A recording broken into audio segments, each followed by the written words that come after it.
जय श्री कृष्णा सा। आप सभी का मेरे चैनल पर स्वागत है। आइए सुनते हैं चैत्र मास महात्म्य अध्याय 20। युद्धाजीत का भारद्वाज मुनि के आश्रम में आना। व्यास जी बोले, हे राजन, तदंतर महाबली युद्धाजीत ने रणभूमि से अयोध्या पहुंचकर सुदर्शन को भी मार डालने की इच्छा से मनोरमा के विषय में लोगों से पूछा। मनोरमा कहाँ चली गई? ऐसा बार बार कहते हुए उसने सेवकों को इधर उधर भेज दिया। तत्पश्चात किसी शुभ दिन में उन्हें दोहित्र को रायत सिंहासन पर बैठा दिया। समस्त मंत्रियों के साथ गुरु वशिष्ठ ने अथर्व वेद के कल्याणकारी मंत्रों का उच्चारण करके जल पूरित समस्त कलशों से राजकुमार शत्रुजीत का अभिषेक किया। हे कुरुनंदन, उस समय शंख भेरी के निनादों तथा तुरहियों की ध्वनियों के साथ पूरे नगर में उत्सव मनाया गया। ब्राह्मणों के वेद पाठों, बंदीजनों के स्तुति गान तथा मंगलकारी जय घोष से अयोध्या नगरी प्रफुल्लित सी दिखाई दे रही थी। हष्ट पुष्ट जनों से भरी पूरी और स्तुति तथा वादों की ध्वनि से निनादित वह अयोध्या उस नए नरेश के अभिषिक्त होने पर नवीन पुरी की भांति सुशोभित हो रही थी। उस नगरी में जो कोई भी सज्जन लोग रहते थे, उन्होंने अपने घर में ही रहकर शोक मनाया। वे सुदर्शन के विषय में सोचते हुए कह रहे थे कि वह राजकुमार कहाँ चला गया। महान पतिव्रता वह मनोरमा अपने पुत्र के साथ कहाँ चली गई। राज्य लोभी शत्रु युद्धाजीत ने युद्ध में उसके पिता को मार डाला। ऐसा विचार करते हुए सब में समान बुद्धि रखने वाले वे साधुजन शत्रुजीत के अधीन होकर दुखी मन से रहने लगे। इस प्रकार युद्धाजीत भी विधान पूर्वक अपने दोहित्र को राज सिंहासन पर बैठाकर तथा राज्यभार मंत्रियों को सौंपकर अपनी नगरी को प्रस्थान कर गए। सुदर्शन मुनियों के आश्रम में रह रहा था।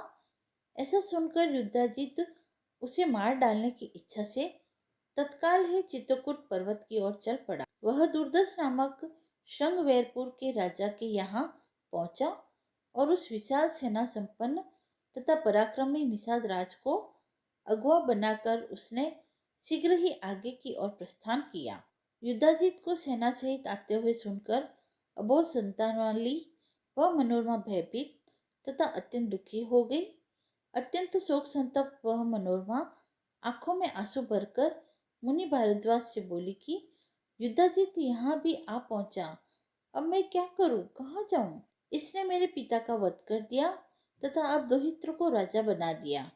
अब वह विशाल सेना के साथ मेरे पुत्र के वध की कामना से यहाँ आ रहा है। हे स्वामिन, मैंने सुना है कि पूर्व काल में जब मुनियों के पवित्र आश्रम में द्रौपदी के साथ पांडव निवास कर रहे थे, उसी समय एक दिन वे पांचों भाई आखेट के लिए चले गए और द्रौपदी वहीं पर मुनियों के उस पावन आश्रम में रह गई थी।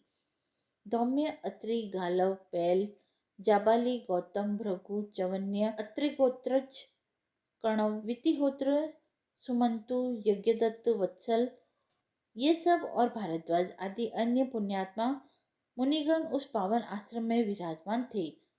वे सभी वेद पाठ कर रहे थे। हे मुनि, मुनि समुदाय से संपन्न उस आश्रम में सर्वांग सुंदरी व द्रौपदी अपनी दासियों के साथ निर्भय होकर रहती थी। शत्रुओं को संताप पहुंचाने में समर्थ तथा धनुष बाण धारण किए हुए पांचों पांडव मृग का पीछा करते हुए एक वन से दूसरे वन में निकल गए। इसी बीच समृद्धशाली जयद्रथ वेद ध्वनि सुनकर अपनी सेना के साथ आश्रम के पास आ पहुंचा। वेद पाठ सुनकर राजा जयद्रथ पुण्यात्मा मुनियों के दर्शन की इच्छा से शीघ्रता पूर्वक रथ से उतरा। जब वह अपने दोनों भृत्यों के साथ आगे बढ़ा तो मुनियों को वेद पाठ में संलग्न देखकर वहीं पर बैठ गया। हे स्वामी, राजा जयद्रथ हाथ जोड़कर कुछ देर तक बैठा रहा। इसके बाद वह मुनियों से भरे हुए उस आश्रम में प्रविष्ट हुआ। तत्काल मुनियों की पत्नियां तथा अन्य स्त्रियां वहां बैठे हुए राजा जयद्रथ को देखने की इच्छा से वहां आ गई और लोगों से पूछने लगी, यह कौन है? उन्हीं स्त्रियों के साथ परम सुंदरी द्रौपदी भी आई थी। जयद्रथ की दृष्टि दूसरी लक्ष्मी के समान प्रतीत हो रही उस द्रौपदी पर पड़ गई। दूसरी देवकन्याओं की भांति प्रतीत हो रही उस श्याम नेत्रों वाली द्रौपदी को देखकर राजा जयद्रथ ने ऋषि धौम्य से पूछा कि यह सुंदर मुख वाली युवती कौन है? यह किसकी पत्नी है? किसकी पुत्री है? और इस परम सुंदरी का क्या नाम है? रूप तथा सौंदर्य से संपन्न यह स्त्री तो धरा पर उतरकर आई हुई साक्षात इंद्राणी की भांति प्रतीत हो रही है। यह स्त्री बबूल के वन में स्थित लवंगलता तथा कुरूपा राक्षसियों के समूह में समुचे रंभा के समान प्रतीत हो रही है। हे महाभाग, आप सच बतलाइए कि यह स्त्री किसकी पत्नी है? हे द्विज, यह तो किसी रानी जैसी प्रतीत हो रही है। मुनि पत्नी तो यह कदापि नहीं हो सकती। धौम्य बोले, हे सिंधु राजेंद्र, समस्त शुभ लक्षण वाली यह पांडवों की प्रिय भार्या तथा पांचाल नरेश की पुत्री द्रौपदी है। यह इसी पवित्र आश्रम में निवास करती है।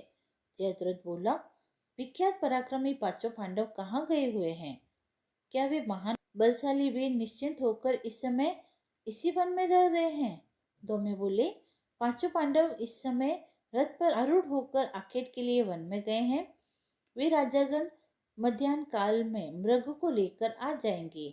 मुनि का यह वचन सुनकर वह राजा जयद्रथ अपने आसन पर बैठा और द्रौपदी के पास जाकर उन्हें प्रणाम करके इस प्रकार बोला, हे परम सुंदरी, आप सब कुशल तो है न? आपके पतिगण कहाँ गए हुए हैं? आपको वन में निवास करते हुए आज 11 वर्ष बीत चुके हैं। तत्पश्चात द्रौपदी ने कहा, हे राजकुमार, आपका कल्याण हो। अभी थोड़ी ही देर में पांडव आ जाएंगे, तब तक आप आश्रम के समीप ही विश्राम कीजिए। उसके ऐसा कहने पर लोभ से आक्रांत उस वीर जयद्रथ ने मुनिवरों की अवहेलना करके द्रौपदी का हरण कर लिया। मनोरमा ने कहा, हे स्वामिन, अतः बुद्धिमान लोगों को चाहिए कि वे किसी पर भी विश्वास न करें। ऐसा करने वाले व्यक्ति दुख प्राप्त करते हैं। इस विषय में राजा बलि उदाहरण है। विरोचन पुत्र राजा बलि वैभव संपन्न, धर्मपरायण, सत्य प्रतिज्ञा, यज्ञकर्ता, दानी, शरणागत वत्सल तथा साधुजनों के सम्मान्य थे। प्रहलाद के पौत्र वे राजा बलि कभी अधर्म का आचरण नहीं करते थे। उन्होंने दक्षिणा युक्त 99 यज्ञ किए थे। फिर भी सद्गुण की साक्षात मूर्ति योगियों द्वारा सदा आधारित तथा विकारों से रहित भगवान विष्णु भी देवताओं का प्रयोजन सिद्ध करने के लिए कश्यप से उत्पन्न हुए और उन्होंने वामन का कपट वेश धारण करके छल पूर्वक उनका राज्य तथा सागर समेत पृथ्वी ले ली। विरोचन के पुत्र बलि एक सत्यवादी राजा थे। मैंने तो ऐसा सुना है कि भगवान विष्णु ने इंद्र के लिए ही यह कपट किया था। जब साक्षात सत्व की मूर्ति भगवान विष्णु ने बलि का यज्ञ ध्वंस करने की कामना से वामन रूप धारण करके ऐसा किया, तब अन्य लोग क्यों नहीं करेंगे? अतएव हे स्वामिन, किसी पर कभी भी विश्वास नहीं करना चाहिए, क्योंकि यदि चित्त में लोभ रहता है तो पाप करने में किसी भी प्रकार का डर नहीं। हे मुने, लोभ के वशीभूत प्राणी सभी प्रकार के पाप कर बैठते हैं। उस समय किसी को परलोक का किंचित मात्र भी भय नहीं रहता।